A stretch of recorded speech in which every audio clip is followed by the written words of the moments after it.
Bom, boa tarde, boa noite, não sei. Meu nome é Thiago, eu estou aqui respondendo o apelo do André para falar um pouquinho de pesquisa e outras coisas. Aí o André pediu para a gente fazer vídeos de 20 minutos. Vou falar de duas coisas, um pouco da minha pesquisa, as coisas que eu faço. Depois vou mostrar para vocês um site que a gente está criando aqui pelo Laboratório de História Social para apresentar ferramentas computacionais, digitais, para a pesquisa em história. Então, vou começar falando um pouquinho da minha pesquisa. Eu trabalho com história econômica, na maior parte das vezes. Vou falar um pouco da minha trajetória, que ela tem uma certa coerência de objeto, né? Eu sou um especialista em mulas, o bicho mesmo, as mulas. Na minha monografia de graduação, por exemplo, eu comecei trabalhando com a produção de mulas, numa freguesia no século XVIII, no interior do Rio Grande do Sul, chamada Triunfo. Ela tem importância porque era o lugar mais, a produção mais intensa era nessa freguesia, em termos de mulas. As mulas eram muito importantes no período colonial porque elas eram os caminhões da época, né? Então elas tinham uma necessidade de mulas muito grande, e a mineração em Minas Gerais e em outras partes do Brasil só se desenvolveu porque havia formas de escoar a produção e transportar as mercadorias, inclusive o próprio ouro. Então, ela no auge da mineração tem uma demanda muito grande por meio de transporte. Então, as mulas têm uma importância estratégica, mas não só para mineração, evidentemente, elas faziam todo tipo de transporte de maior vulto. Então, para entender um pouco isso, eu comecei a observar dois tipos de fontes muito importantes. O primeiro deles são os inventários pós-mortem. Os inventários pós-mortem são documentos que as pessoas que falecem, é feito um inventário, uma listagem de bens dessa pessoa visando a sucessão, a distribuição entre os herdeiros. Então, são listados os herdeiros, são organizados os herdeiros, e se faz a divisão a partir de regras muito claras que são definidas pelas ordenações filipinas. Então, os inventários são fontes muito interessantes porque elas descrevem com minúcia tudo que a pessoa que faleceu possuía. Então, por exemplo, tem menção aos animais que ela possuía no estoque, digamos assim, quando era um produtor. A gente pode saber os preços dos animais, e quantos animais tinha, quais eram os mais frequentes, etc. Outra fonte importante que me ajudou a pesquisar, esse documento é no arquivo público, é uma documentação cartorial. Os documentos cartoriais são muito comuns no todo o Ocidente, mas muito mais comuns nos países de origem latina, porque é uma instituição do direito romano, né?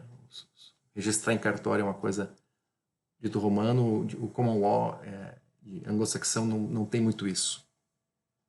Ainda que exista também cartórios, em certas circunstâncias, especialmente. Então tem essa fonte que é muito interessante, que faz o tabelião faz esse tipo de registro, no caso de processos civis, e no caso dos processos normais, é feito por um tesoureiro dos órfãos, que é uma instituição que tem no Império Português. Mas enfim, é feita essa listagem e é feita a herança, né? Outra fonte que eu usei é uma fonte de um censo agrário, que é feita pela administração portuguesa no Rio Grande do Sul, que listava proprietários e os animais que tinha num certo período, num certo ano lá, que foi feito só esse ano, 1784. Essa lista foi feita, então a gente sabe quantos proprietários tinham em cada região e quais eram os animais que eles dispunham no estoque. Então deu para fazer um estudo e ver quais eram os maiores e menores, quais eram os que dedicavam-se somente à produção de mulas e por aí vai.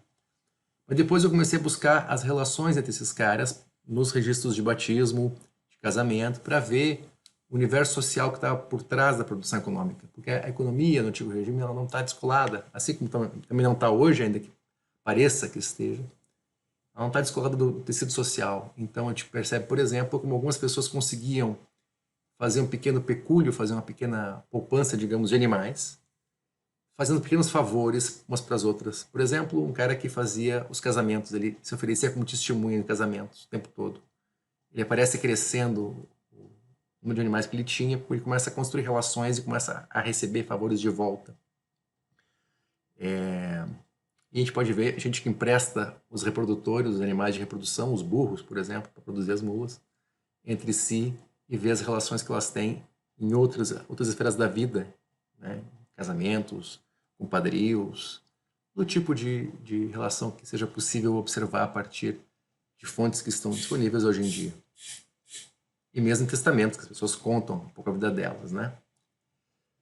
Feito isso, eu me interessei por saber como é que era o comércio que ligava essa região produtiva com o resto do Brasil. E fui estudar o comércio que havia desde o Rio da Prata até Curitiba e Sorocaba, que eram os destinos animais. E eu comecei essa pesquisa pensando que era uma coisa estritamente econômica e que o fato de que algumas vezes elas eram ilegais e, portanto, contrabando, não era um fator tão importante como tinha dado a historiografia. Depois me dei conta que sim, era importante, mas não da forma como a historiografia tinha percebido. A historiografia dizia que era ilegal, portanto, era criminoso e feito por fora da lei, né? Pessoas, bandoleiros fora da lei. Quando eu comecei a observar, me dei conta que quem era fora da lei que fazia o contrabando de animais era um cara que foi governador, vice-governador várias vezes e um grande coronel do Império Português que chegou ao título de general. Então ele era um cara muito poderoso na região, controlava as terras, reconquistou as terras dos espanhóis. Então a pesquisa, e aí com fontes muito variadas, né? Nem tanto inventários, muito pouco inventários, mas fontes de denúncia, né? Testemunhos em denúncia, em devassas. As pessoas eram mencionadas e descritas como cometendo crimes, e a gente conseguia ver quem era amigo de quem. Então eu usei um tipo de método chamado análise de redes sociais, que é um tipo de metodologia que você relaciona as pessoas por algum envolvimento em alguma circunstância, pode ser qualquer coisa, um casamento, uma sociedade, uma conversa, diferentes níveis, você pode hierarquizar isso. E você cria gráficos que mostram as relações das pessoas. Um negócio bem interessante. Tem todo um debate sobre isso que eu vou falar um pouco depois.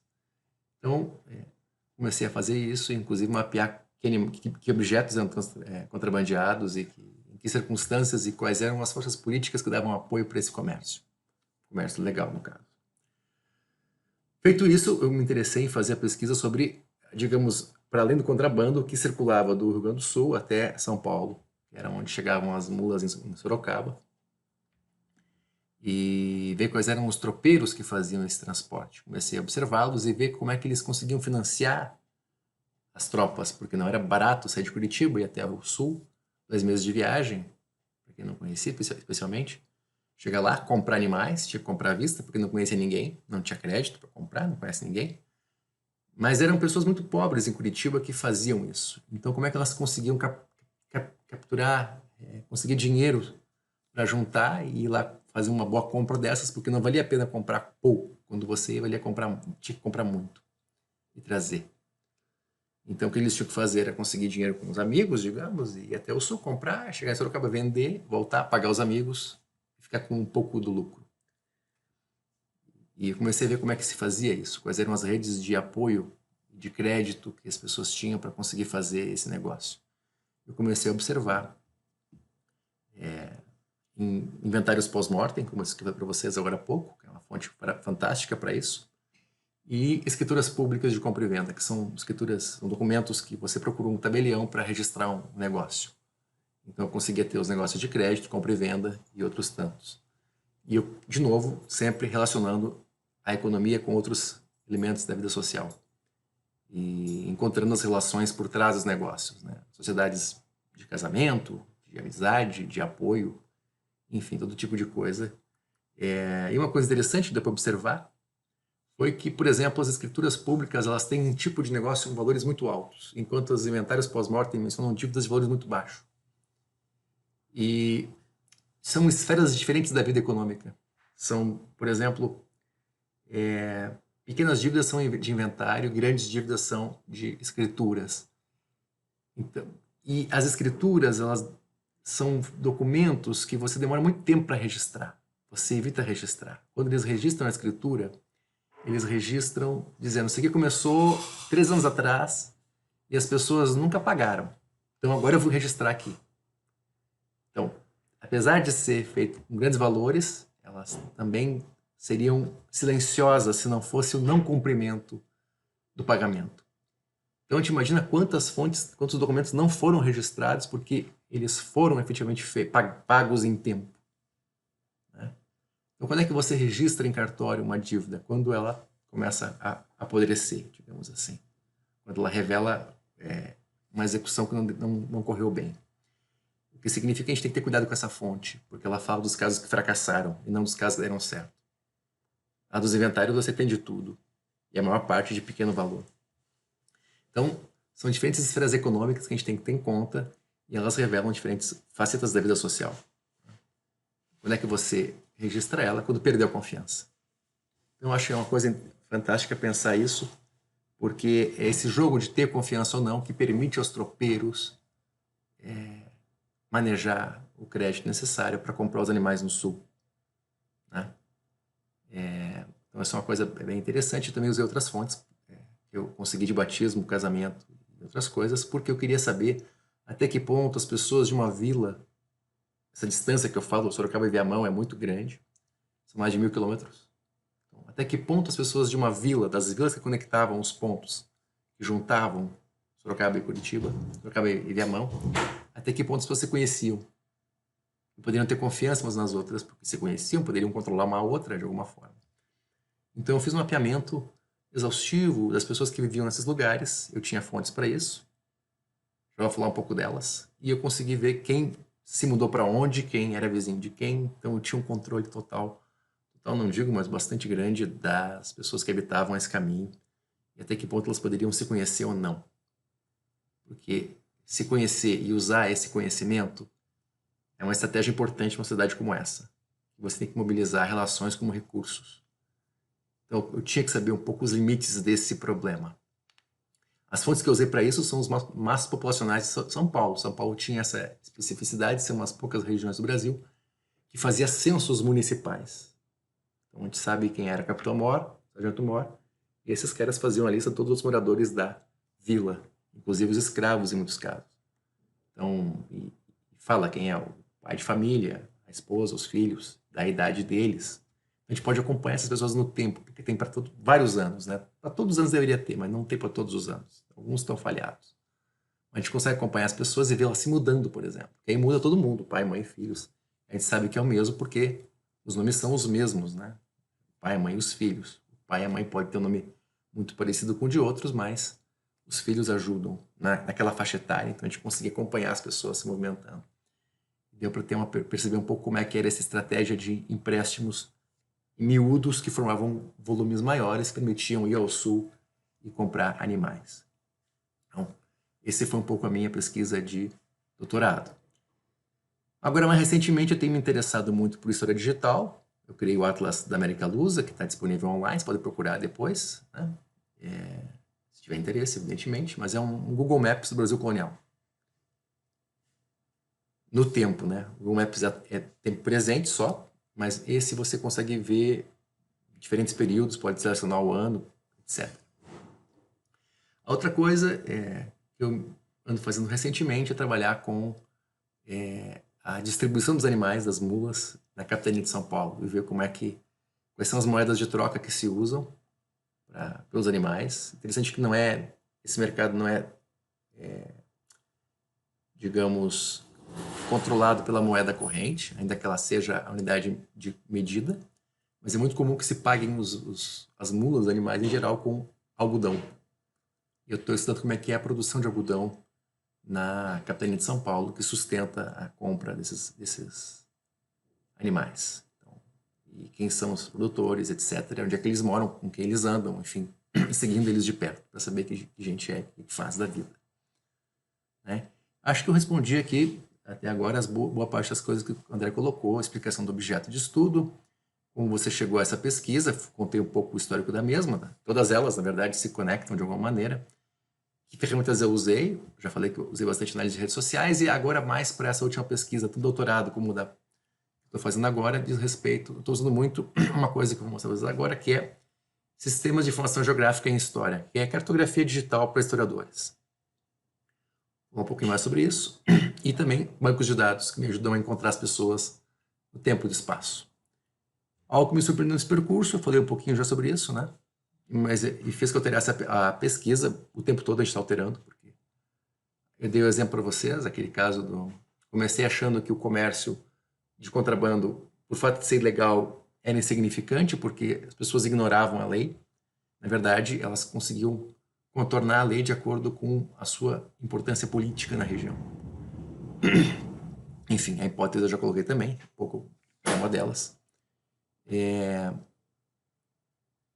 Então, deixa eu só dar uma olhadinha aqui, seguir o roteiro do André. Acho que eu completei o meu roteiro. E agora eu quero mostrar para vocês aqui um portal, tenho apenas 5 minutos, um pouco menos que isso. Um portal chamado Cliomática, História Digital e Pesquisa, que é um portal que pretende mostrar ferramentas digitais para historiadores. Então a gente tem aqui sobre o banco de dados, como construir bancos de dados, como construir análise de redes sociais, como construir sistemas de informação geográfica em história, bibliografias, bibliometrias, bibliografia, como fazer automaticamente citações em textos no Word, por exemplo, quando está escrevendo. Tem como fazer um banco de textos, não PDFs, tá? De referências, é importante, e citá-las no Word, sem precisar ficar escrevendo o tempo todo quais são as referências. A gente tem um banco disso aí, eu tenho um banco de 4.000 referências, por exemplo.